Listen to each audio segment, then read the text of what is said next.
Мунтахаби олимпии Тоҷикистон таҳти роҳбарии Мубин Эргашев дар душанбе ҷамъ омада омодагиҳоро ба қисми ниҳоии ҷоми Осиё 2024 ки аз 15 апрел то 3 май дар Қатар баргузор мешавад оғоз кард. Ситоди мураббиёни тими олимпӣ таҳти роҳбарии сармураббии Мубин Эргашев 26 бозигарро ба ҷамъомади тамринии душанбе даъват кардааст. Ба ҳайат чанд бозигари нав, аз он ҷумла ҳимоятгарон Денис Пиёршин аз ҳайати дастаи Арсенал, дуи Русия, Даниел Алимов аз Динамо Владивостоки Русия, нимҳимоятгарон Ансор Ҳабибов аз дастаи асосии Арсенали Русия, Ҷомин Назаров аз дастаи Сария Испания, ҳамлагарон Меҳрон Мадаминов собиқ бозигари дастаҳои Том, Энисей ва Торпедо ки чанде қабл бо тими Истиқлоли шаҳри Душанбе қарордоди ҳамкорӣ имзо намуд, инчунин Одилҷони Анушервонӣ аз дастаи Дидкерхени Олмон шомил шудаанд.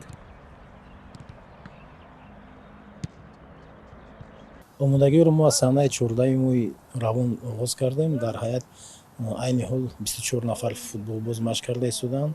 Мақсади асосии омодагӣ дар он аст ки қисми бисёри бозингароне ки мо ба онҳо умед дорем ки барои даста фоидаи худро мерасонанд, дар ҳайати дастаи миллии Тоҷикистон дар давлати Арабистони Саудӣ иштирок доранд. Бояд як чизро қайд кард ки бозиҳои дастаи мунтахаби 23 солаҳои Тоҷикистон дар давлати Қатар дар он рӯзҳое баргузор мегардад ки рӯзҳое ки ФИФА аниқ мекунад рӯзҳо нест. Барои ҳамин аз эҳтимол дур нест ки бисёр дастаҳо бозингароне ки мо дорем дар рӯйхати мо ҳастанд, бозингарони дар дастаҳои хориҷ бозӣ мекунанд, эҳтимол дур нест ки мумкин ки онҳоро ба ҳайати мо барои иштирок дар ин бозиҳо иҷозат диҳем. Барои ҳамин рӯйхате ки доштем бо тавсияи ҳамаи мураббиён бозингарои дигарро таклиф кардем ва онҳоро мехоҳем ки дар бозие ки санҷиши санаи 20 ва 23 моҳи равон бо дастаи Ветнам баргузор мегардад, бинем ки дар кадом сатҳ ҳаст ва дар ҳолати зарурӣ мо тавонем ки бе ягон мушкилӣ ҷонҳоро иваз карда тавонем. Машқҳои дастаҷамъонаи мунтахаби то 23 солаи футболи Тоҷикистон ҳама рӯза дар варзишгоҳи марказии шаҳри Душанбе баргузор мешавад. Ба иттилои сармураббии мунтахаб, он бозигароне ки бори аввал ба тими миллӣ даъват шудаанд, аз санҷиш гузаронида мешаванд ва нафароне ки метавонанд талаботҳои мураббиро бароварда кунанд, имкони иштирок дар чемпионати Осиё 2024-ро ба даст меоранд. По тренировкам все отлично, влился в коллектив быстро, в тренировочный процесс, со сборов приехал, был готов к нагрузкам. Так все в оптимальном режиме проходит. Перед товарищескими матчами настрой боевой, хотим выиграть оба матча и дальше готовиться уже к чемпионату Азии. Команда встретила меня хорошо.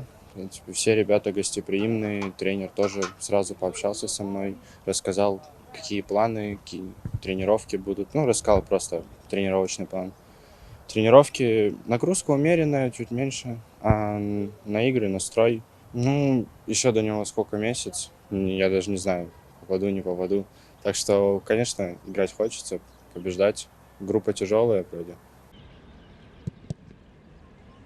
Одилҷони Анушервонӣ, нимҳимоятгари дастаи Дидкерхени Олмон, дар баробари 5 футболбози дигар бори аввал аз ба ҳайати мунтахаби то 23 солаи футболи Тоҷикистон даъват мешавад. Одилҷон давоми 2 сол аст дар ин дастаи олмонӣ маҳорат меандӯзад. Ӯ умед дорад ки дар бозиҳои рафиқона бо Ветнам метавонад маҳорати воло нишон дода, таваҷҷӯҳи мураббиро ба худ ҷалб намояд.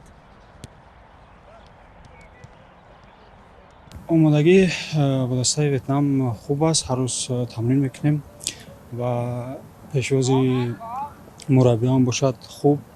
Якум бо мураббӣ кор карда истодам, хуб пешвоз гирифтам ва тамринам хуб аст. Бо бозингарои дастаи мунтахаб хуб ҳастам, бо бисёршон дар айни ҷаҳонӣ бозӣ кардем ва хеле хуб ҳастам. Аз дастаи назар ба Олмон гирем, ягон фарқияте надоранд, ягон чӣ надоранд. Инчунин мунтахаби олимпии Тоҷикистон бо ҳамсолони хеш аз Ветнам 2 бозии санҷишӣ анҷом медиҳанд. Ин вохӯриҳо рӯзҳои 20 ва 23 март дар варзишгоҳи марказии шаҳри Душанбе баргузор мешаванд. Бояд гуфт ки дар ҷоми Осиё 2024 мунтахаби то 23 солаи Тоҷикистон дар гурӯҳи С бо якачинҳои Арабистони Саудӣ 16 апрел, Ироқ 19 апрел ва Таиланд 22 апрел нерӯ месанҷад.